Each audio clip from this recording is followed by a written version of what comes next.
أرسله بالحق بشيرا ونذيرا بين يدي الساعة من يطع الله ورسوله فقد رشد واهتدى ومن يعصهما فإنه قد غوى وإنه لا يضر إلا نفسه ولا يضر الله شيئا إن خير الحديث كتاب الله وخير الهدي هدي محمد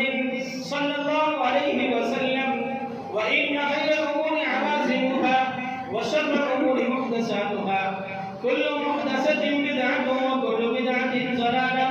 وكل ضلالة في النار أما بعد قال الله تبارك وتعالى في القرآن المجيد أعوذ بالله من الشيطان الرجيم بسم الله الرحمن الرحيم وما خلقت الجن والإنس إلا ليعبدون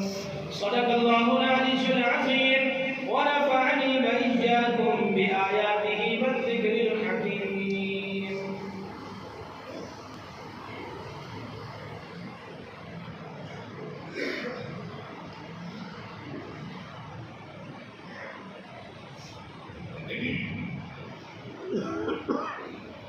الحمد لله رب العالمين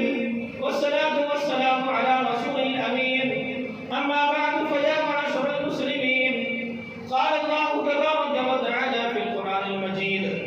أعوذ بالله من الشيطان الرجيم بسم الله الرحمن الرحيم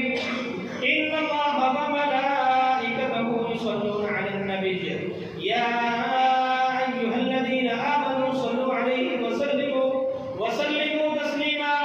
اللهم صل على جميع الأنبياء والمرسلين وعلى سائر الصحابة والتابعين وعلى عبادك الصالحين اللهم